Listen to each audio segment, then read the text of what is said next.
Welcome to your local community education podcast, where you can make a difference and be heard. Each week, get updated on current local, state, and national educational news. Your Voice, Your Choice podcast with your host, Harmony Vanderhorst. Thanks, and welcome to the show. Today we have Erica Hodges and Dana McCabe with us today.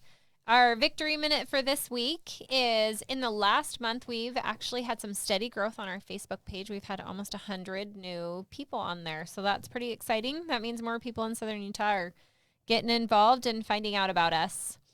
Our agenda for today, we've got some local, state, and national education news. Our deep dive topic of the week is homeschool versus public school. What's right for your family, and what community needs do we have, and what is wonderful in Southern Utah. We'll start out with the local stuff for this week. We didn't have a meeting this week. Our next meeting is December 14th. So you need to save that date or make it a date.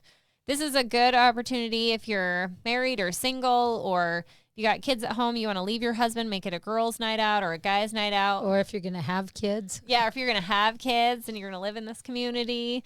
Even if you're moving, it's a good time to just get educated about how the school board works and how it affects your community. We encourage people to show up at 4 o'clock.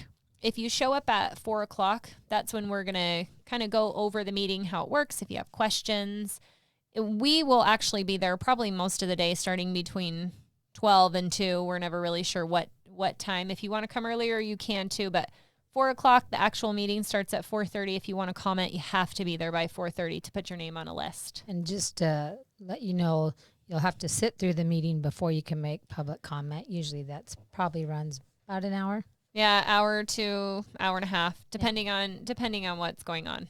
Can I throw in a shout out to Farmstead Bakery? If you Yes. need some energy before the meeting, just go over to the corner there and it would be great. Yeah, and sometimes we actually meet over at the bakery before we go to the meeting too. And so this meeting too that's coming up, we actually don't know what's on the agenda. So how that works is Kelly Blake is the president, and he's the one that has the way we understand it is he's the one that has the final say. They do have to post it. Is it 24 hours in advance or a couple days? I believe so. I think it's a couple days in advance. They post what's on the agenda on the website. This is one of those things that we are trying to create some relationships with our school board members so that we can make the community more aware of what's going on, and so that we can be more aware of what's going on more than 24 hours in advance. Some of the things that we hope that are going to be on the agenda, we're hoping that they're going to address our growing concerns about our district's the SEL, social emotional learning program. We currently use Second Step in most of our elementary schools here. There's a lot of concern about this. If you've watched Kenyon School District up north, they've had a lot of issues and things with that. I believe there's a couple other school districts in the state that use it as well. Yes, but let's remind them that Canyon school districts were able to get that Second Steps out of their district. Yep, they completely took it out, and our district is currently still using it. So we're hoping that they're going to address that. Do you mind if I jump in here a little bit and talk about about the SEL? So there's an organization, national organization called CASEL. And what does CASEL stand for? That stands for Collaborative for Academic, Social, and Emotional Learning. Hence, they're the driving force behind the social emotional learning. Much like the CRT curriculum, they want this in every school K through 12. They're a national organization that started in 1994. The philanthropist Eileen Rockefeller and a Goldman, who is the author of Emotional Intelligence, founded the group, and now it's supported by the government and grants. I'll just give you a brief statement. They changed their statement on what social emotional learning means to them. Now they're kind of revamping it, and it's because in the beginning it used to be the idea behind it is it's a good idea to help our kids. We all know that we all need emotional support, so the idea is good. We're just concerned about the application and the other things that they're teaching. The application with it, right? and is it based on activism? Are they really looking out for the kids, or is it like Is there another agenda? Is it a backdoor of CRT to hijack it? And I just want to give their updated definition on social emotional learning. It changed about a year ago. Social and emotional learning is an integral part of education and human development. SEL is the process through which all young people and adults acquire and apply the knowledge, skills, and attitudes to develop healthy identities, manage emotions, and achieve personal and collective goals, feel and show empathy for others, establish and maintain supportive relationships, and make responsible and caring decisions. SEL advances educational equity and excellence through authentic school, family, community partnerships to establish learning environments and experiences that feature trusting and collaborative relationships, rigorous, meaningful curriculum and instruction, and ongoing evaluation. SEL can help address various forms of inequity and empower young people and adults to co-create thriving schools and contribute to safe and healthy and just communities. So on the surface, that sounds really good. It sounds really good, but there's opponents that actually are referring to it as social emotional programming. SEL has become kind of the catch-all phrase that we've been hearing going around, and they say Castle claims of building kids' self-confidence as a status agenda of social engineering that insists on total conformity of thought. It disregards genuine individuality of students and their familiar relationships. They say it requires total compliance with its methods, content, and it's a monopoly on how children are taught.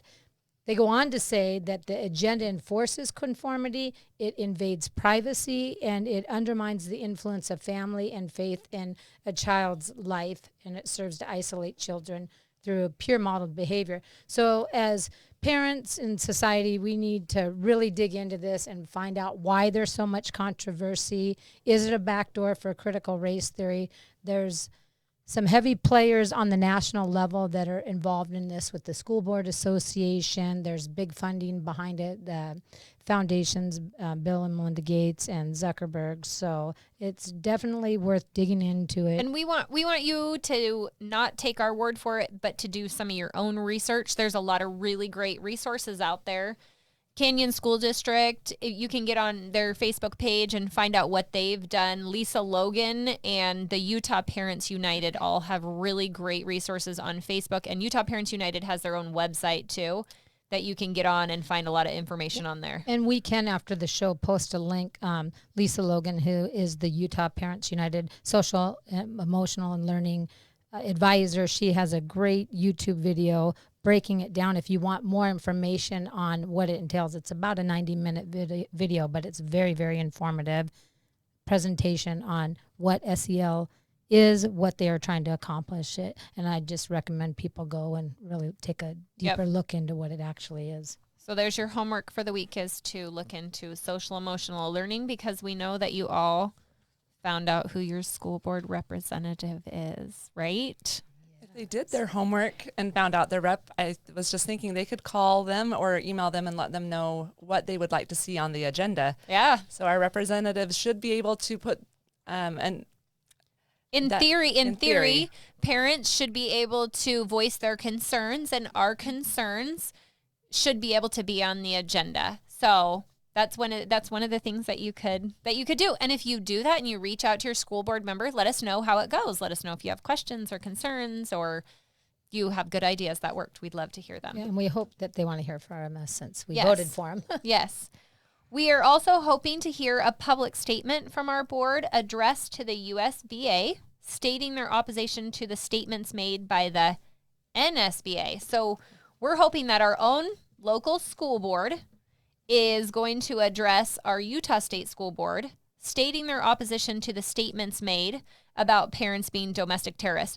Our board actually discussed this was it a month or so ago? About a month. And just to clarify, we want them to talk. It's the Utah State Board Association. So not the school board, but the association. Sorry, that was my bad. No, that's okay. Just to clarify, the letter was from the National School Board Association. Okay, and so there are two different committees there. But what happened was there was a lot of uproar, in our local cities and communities, because it was addressed from a national level to parents everywhere in the whole nation. And that is not something that our school board aligns with. And they stated it in a work meeting. They said this isn't something that they would encourage or support at all. And they discussed it amongst themselves how they would be making a public statement about that. And so we haven't seen that yet. We've been watching for it. It's really important. Yeah. And so we're hoping that they're going to address that. So just coming from a parent's perspective. Yeah. We would like some comfort knowing that they're not going to come after us. Well, just in that meeting, it was reassuring that the board members were talking about that's not what we think of our parents, and that they thought, and that they are watching the news and paying attention to what's going on too. So we thought it was a good meeting. We were impressed with the things that they were talking about it. So at the state level, also, there have been quite a few meetings in the last few weeks and months about transgender policies, and we're hoping that our school board will let us know their thoughts and their reactions to some of those new guidelines that are coming out. Also, on a local level, we're still looking for more parents who have children in the dual immersion, especially Chinese program, who would like to help with some stuff coming out with that. And if you are interested in budgets and know a lot about finances, if you could get a hold of us to help us with some projects we've got going on, that would be great. And Erica's going to talk about some state agenda. Okay, so tomorrow there are actually 3 committee meetings going on at the same time, and I believe they're all from 9 to... 1, 2, 3. Yeah. All from 9 to noon, and you can watch those on the state school board's YouTube page, which is USBE Media, and I put a post on our Facebook page with that link in it. And just to know, there's the gender policies that we talked about last week, and so far this is only guidance and suggestions and how districts can address transgender pronoun use and bathroom access. And we urge this committee to ensure that parents' rights are protected and guaranteed in anything that they recommend. The Utah State School Board Law and Licensing Committee will be meeting to go over those library governance standards. And that starts at 9:15 with the public comment starting at first, which I really appreciate. The committee is the governing body over the schools for our K through 12, and they are going to address, there's been so many concerns raised about the books found in the libraries that contain pornographic or obscene material.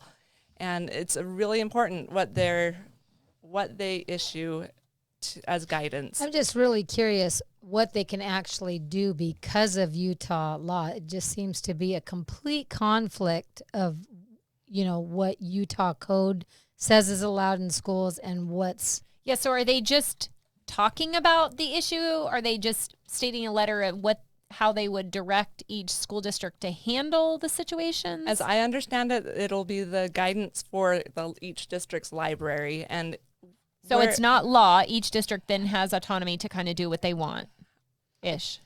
I think this is more binding, that they're going to try. So last week, the Utah Library Association and the Utah Education Association made a public statement saying that they will challenge censorship in any form. I saw that. And that they need to protect each child's access to books.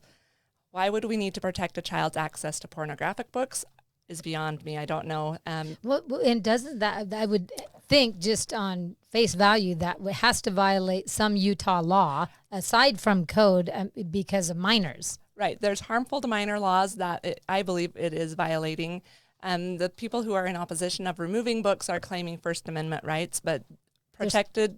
But we're not asking the books be burned and nobody get them. We're just asking But it's criminal. Yeah. Right. And child pornography and obscenity is not protected speech. And there's a lot of ins and outs on how that law works. But in our schools, we need to really make sure we protect our kids. You would think that they couldn't go into a store and buy it.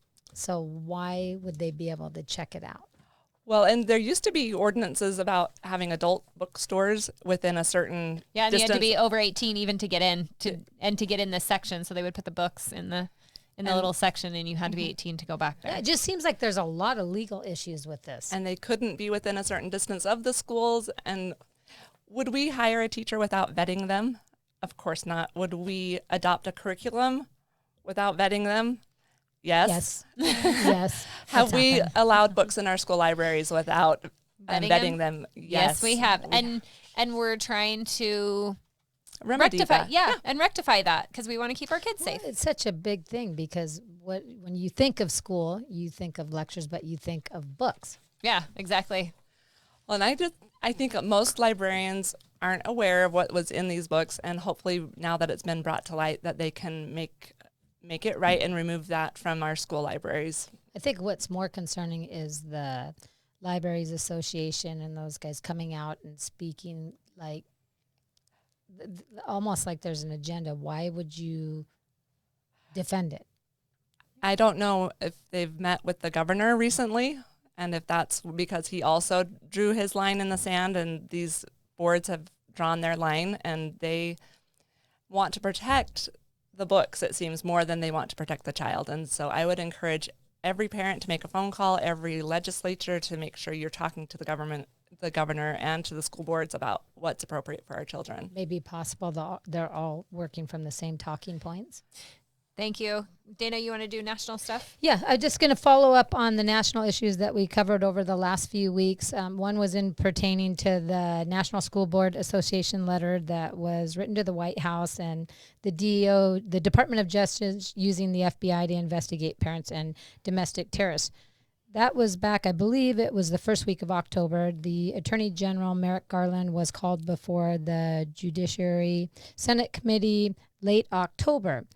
Since then, the GOP coalition of senators that sit on the committee have written a letter just about 2 days ago to the Department of Justice asking that the Attorney General come back before the committee. They're accusing him of making inaccurate statements. There's been some documents that show that the Department of Justice and the White House were collaborating with the National School Board Association before the letter was written. So it wasn't necessarily an isolated incident that one person just threw out there without censorship is basically what it's saying. And so the Senate committee wants to talk with him again. The Department of Justice hasn't responded yet. That was only 2 days ago. So we'll just follow the story and keep you advised. Okay. Thank you. Another thing to follow up on was the Colorado mom that had her home raided couple weeks ago by the FBI. Following up on that, the Colorado authorities say it has nothing to do with the school board meetings. It had to do with a breach in Mesa County's electoral computer system. The mother has been on a few shows. She denies it has anything to do with elections, that they're trying to intimidate her. She said this will not silence her. So far, there's been no charges. So again, we'll keep you informed on that one. Another thing that happened is our former governor, Gary Herbert, was assigned to, he was appointed by the Secretary of Education to, let me get this straight, the Education to the National Assessment Governing Board. Basically, they are the national report card about how schools are progressing. They weigh measures, the various subjects, including math, reading, science, writing, arts, civics, and more. I'm curious about what the more is. So is the reason that that's such a big deal because we use kind of a common national standard of education, and is that where our common national standard comes from? Is that committee? It's just a way that they nationally, it's a national report card on how things are progressing. It's comprised of 26 members. It's supposedly a nonpartisan commission that Congress established it back in 1988. But interestingly enough, I'm like, when I was researching, how did they pick our governor? And they say even though it's nonpartisan, it was a spot held for Republicans. So I found that was kind of interesting. I'm like, does he have a background in education? Because he's a retired governor, so it didn't have to be. No, and I'm not a previously held person or a person who previously held a political position. It could have been anybody.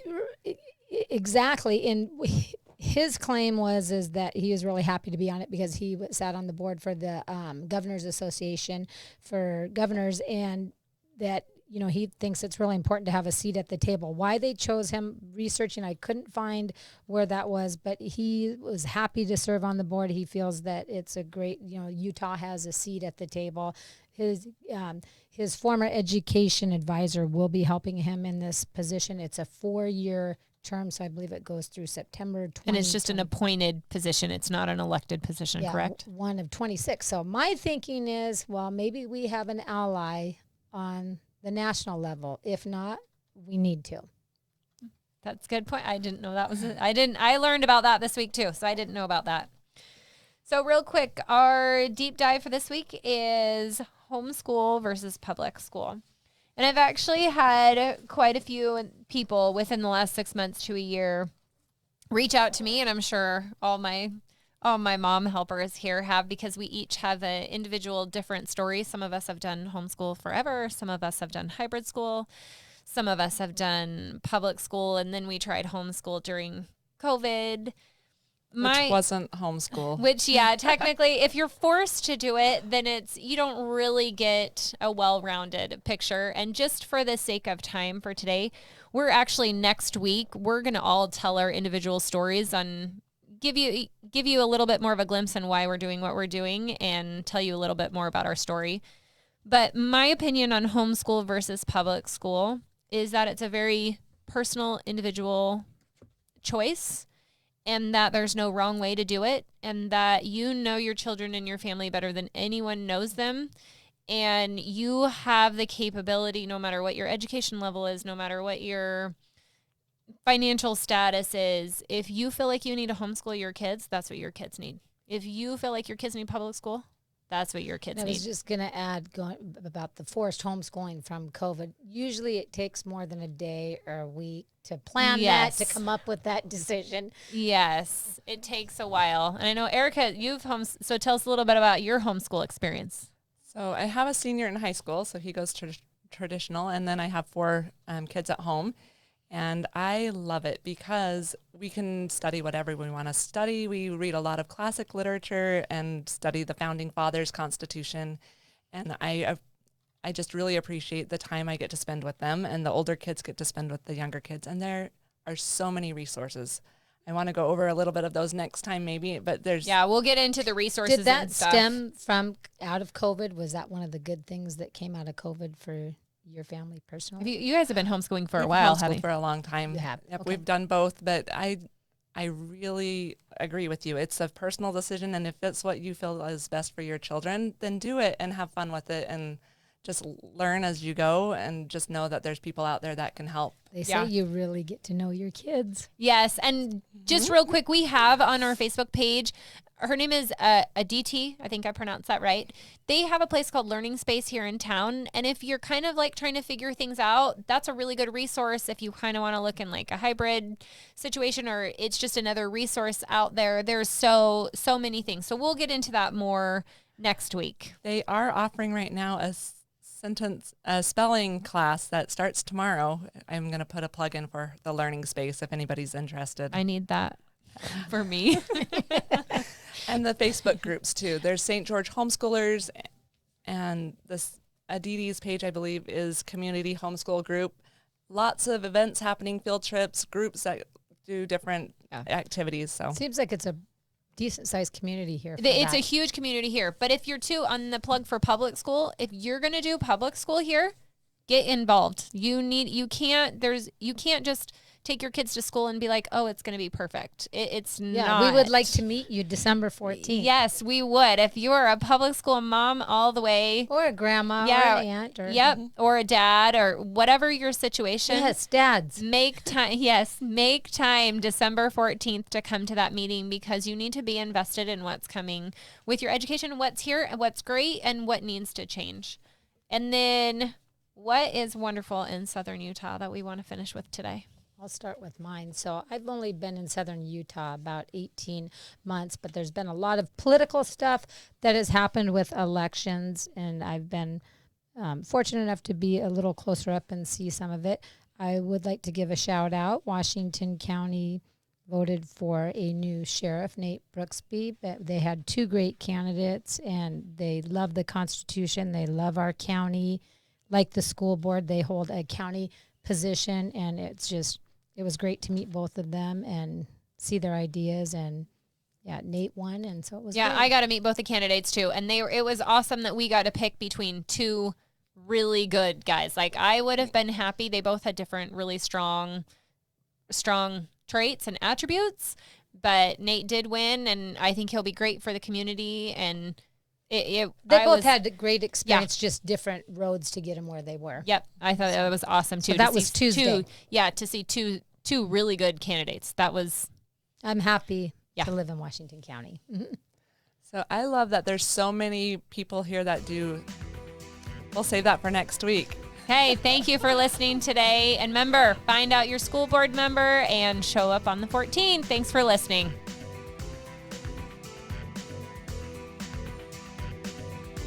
You've been listening to Your Voice, Your Choice podcast with Harmony Vanderhorst. Like and follow our Facebook page, subscribe with your favorite podcast platform, and most importantly, share this with your friends. Till next time, this has been Your Voice, Your Choice podcast with Harmony Vanderhorst.